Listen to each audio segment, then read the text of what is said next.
Welcome to What's Next, CoreNet Global's podcast that puts members on the mic for thought-provoking, profession-shaping conversations and commentary. In this episode, T. Dallas Smith, Marcus Thornton, Nick Winbush, and Cedric Matheny from T. Dallas Smith & Company discuss diversity and inclusion in the corporate real estate profession. Also, as winners of our Do the Right Thing video contest, you'll hear how the company became the largest Black-owned commercial real estate firm in the United States. My name is Cedric Matheny, Vice President and Principal for T. Dallas Smith & Company. I have with me the CoreNet team. We have Dallas Smith. Hello. Nick Winbush. Hello. And Marcus Thornton. Hello there. So, guys, just briefly, I'm going to go with Dallas first. Kind of tell me who you are and your role at T. Dallas Smith & Company. Yeah. Well, I'm T. Dallas Smith. I'm President and CEO of T. Dallas Smith & Company. And I've been in this business now for 37 years. Love every bit of it. Thank you. Nick? My name is Nick Winbush. I'm a tenant rep broker at T. Dallas Smith & Company. My name is Marcus Thornton. I've been with the company for 3 years now, and I am a tenant rep broker, better worded as a commercial real estate advisor. All right, thank you. So, Dallas. Yes, sir. Give me what it is that we do. Give us the company overview. I think the simplest way I would say is we help companies with real estate problems, solve real estate problems. That could be in the form of a new office lease or helping them to renegotiate an existing lease or helping them to get out of a lease. In a lot of different ways that we come in and basically help companies solve their real estate problems. Awesome. Now, recently we won CoreNet had a video contest. Spike Lee put it on. It's called Do the Right Thing. And it's kind of highlighting kind of diversity initiatives in the commercial real estate space.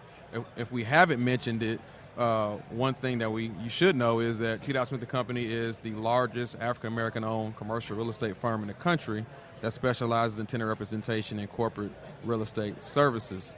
So we won the video, and it was a really interesting video that we did. We took kind of Spike Lee's signature his film move where you have one person moving, like gliding on something, and everybody else is kind of like not paying attention to what that person is doing. Because that's the best way to describe it.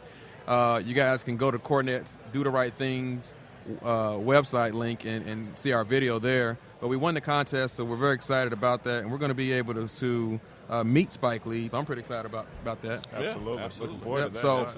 So with that being said, I would like to kind of go down the line and just, how did you guys get exposed to this thing called commercial real estate, and what attracted you to it, being, a person of color? So I'll start that question with you, Marcus. Yeah, so I'd say for me personally, I think my exposure to commercial real estate maybe started a little bit earlier. I'm not exactly sure what exact point, but I majored in real estate at the University of Georgia, where I attended for undergrad. So I had a good sense as I was accumulating and credits towards my degree that once the time came for me to move on beyond what I was focused on at the time, which was playing basketball, that I wanted to be in commercial real estate. And I made that a goal really early on at 18. So by the time I actually made it to that point at 24, I had a good idea what needed to be done. I'd shadowed, I'd interned and done things even before I thought that I'd actually be in the workforce.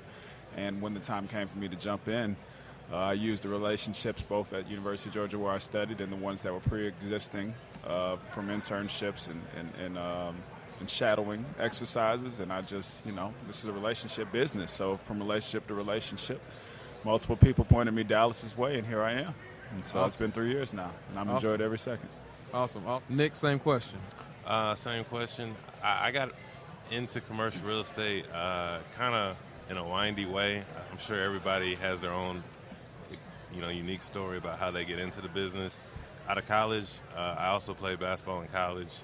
I didn't know what I wanted to do. I majored in political science. Obviously, doesn't have a lot to do with real estate. I graduated, worked in a few different industries before I actually got into real estate. Worked in insurance, worked for the Cleveland Cavaliers for a year, and then I wound up buying my own investment property in Cleveland, and that kind of was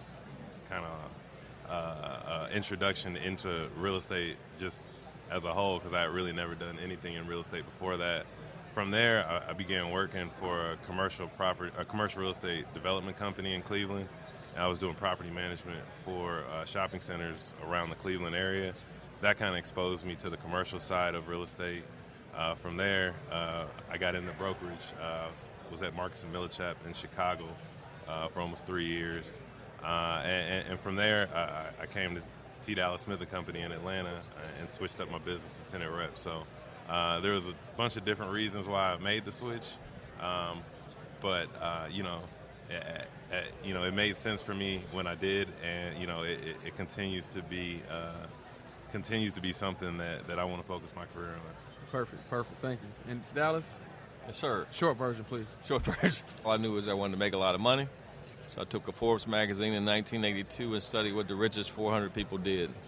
The richest 400 people at that time did one of four things. They were in real estate, investments, oil industry, or technology. And I backed into real estate. And you wanted the short version. That's the short version. Well, that was a short version, That's a very yes. short version. But the next leading question is kind of an extension of that. All right. One of our primary missions as a company is to expose more minorities and folks that look like us to this industry. Tell us a little bit about how you got to that mission, Dallas. And I know that kind of incorporates kind of your history and kind of what you've been through in this industry. Yeah. Well, I got into the business in 1982. And in 1982, I couldn't find anybody who looks like me in the business. So from 1982 to 89, I was with Tommy Tip. 89, I ended up going to Cushman & Wakefield, and at Cushman & Wakefield in 1989 in Atlanta, Georgia, I was the first African-American broker to ever hire. So it was me and 40 other brokers, and that's how I describe it, because it was me on an island by myself. Not a very comfortable place to be. Not really a reflection on Cushman & Wakefield, but just really about the industry itself. And so I guess somewhere in the deep down in my heart, I said, man, if I ever had a chance to start a firm, it was not going to look like that. It was also going to be not dog-eat-dog world within their own brokerage firms. That's a whole nother conversation, that a lot of these firms compete with each other, the guy right next door to them versus the firm across the street. I wanted to set up a firm that would be more team-oriented, would work together, and understanding that everybody's got the same card, so we're competing with everybody else outside, not internally. And so I felt like we're doing that. It's been very organic. We've yet to recruit. We've never recruited anybody. We rely on one major word, and that word is exposure, believing that people who are exposed to it, cream will rise to the top. And that's what we've got the best of the best that have come to us that way. And so I'm excited to see y'all, younger folks in the industry, to see more people at a conference like this. Imagine coming to a conference like this and I'm the only one. Right. I remember them days. And so for me to if I saw a cleaning person of color at the conference, I was glad to see them. So the fact that we've got, I'm roughly counting right now at about 25 black folks at this conference out of 3,000. So do the math, 6 of that came from TDS&Co Company. Should have been 8 here because the other 2 had to stay behind, but that's a whole other conversation. But the reality of it is I'm excited about what we're seeing. It's slow to come, but it's coming. And we're turning up a degree at a time. So we're just trying to go from freezing at 32 degrees to at least boiling at 212. So, but it's just a degree at a time. Yep. And one thing that happened during the conference I thought was really cool. I don't know if y'all caught this moment. It was a moment yesterday where it seemed like all the black people in the room congregated in one area. It's kind of like, hey, I see you, you see me. Yeah. How you doing? What's your name? Where you from? And it got to the point where like all the 25 black people were all together in this conference, and you saw everybody's eyes look towards this one group of like, how do they know each other? So that was a very kind of funny moment, but it was a good moment that kind of everybody was thinking the same thing, because oftentimes, we're very, very underrepresented in rooms like that. Yeah. So, that being said, the CoreNet has the Do the Right thing, and one question I wanted to ask you, Dallas, what do you think other companies can do to increase that number, and what are some, give us some kind of some bullet points or some things that they should do? I know that we have this conversation in our office all the time, Yeah. especially in Atlanta with the Atlanta Commercial Board of Realtors. Might want to talk about that a little bit as well, and some of those initiatives and how that can be basically utilized across the country. Yeah, So great question. So John O'Neill, my partner in crime, John runs the office, Cushman & Wakefield in Atlanta. Reached out to me in 2014 to really get engaged to the Atlanta Commercial Board because he was going to be the upcoming president. As a result of that, he was very sincere, and I thank God for him. We really kind of put together 4 initiatives. I may be missing one, but one was, number one, to get Empire a seat at the table.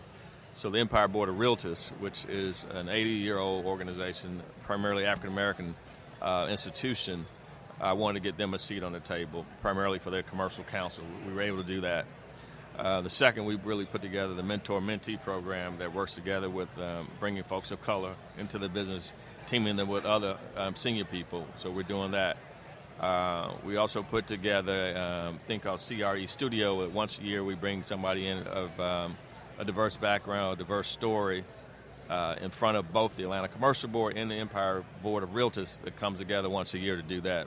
Most recently, we just had Michael Ford, who's the global head of real estate for Microsoft, which was just a phenomenal standing room only event.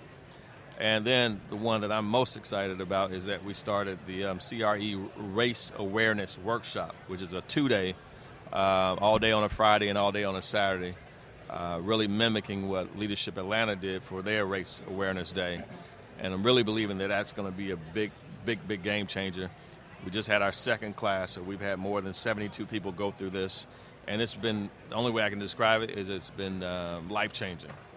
I've seen a couple of people out here at the conference who've gone through, who's in our inaugural class as well as last year, and everybody's still talking about it.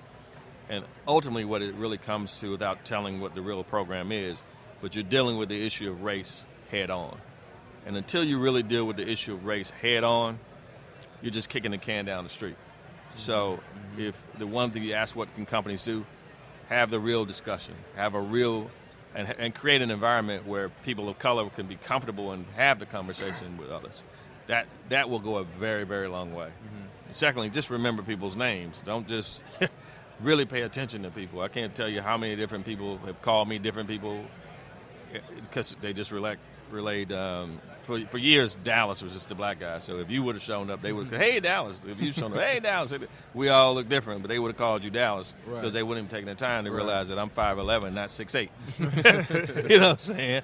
But so just simple things to get people engaged. I say put the welcome sign out front saying, hey, we want you here. That will go a very long way. Very long way. Well, thank you. Well, I guess the next one other question I have is, what can CoreNet do? I mean, I think the do the right thing, when I first saw it pop across my screen, I said, wow, we got to do this. That's the first thing I said. I said, we got to do this. I said, we're going to win it, hands down. Because we know the numbers, and you know who better not to win it than us. Yeah. So I think that's a step in the right direction. To me, I mean, kudos to CoreNet, to Angela Kane, for that group to really put this together. Again, back to having the conversation, because I remember just to have the conversation was taboo. You didn't talk about race. So I'm glad it's in the forefront, because the reality is, the guy spoke earlier today in the session about creativity. I mean, if you want to just keep coming up with the same ideas, have everybody look the same way. But if you really want to introduce some real diversity, bring some people from different backgrounds that don't look like you. Right. And so I think that, I think this is major of what CoreNet's doing. So. And from that note, the guy who spoke this morning was from Disney, and he was the head of creativity and innovation. What was his name, guys? It escapes me. Wardle, right? Wardle. But one of the things that he said that just stuck out to me, he said diversity is innovation. He said, if someone doesn't look like you, they don't think like you, and they'll help you think different. So when he said that, it just really stood out to me about diversity, looking at diversity through a different lens of innovation. So I think that's one thing that we all can take back and help us out with our businesses. Duncan Wardell. Duncan Wardell, thank you, Yeah. thank you. And thank you so much, CoreNet, for putting together this podcast. Yeah. Really appreciate it, giving the time for us to kind of speak on the conference and our firm. Really appreciate it. And CoreNet, keep doing the right thing.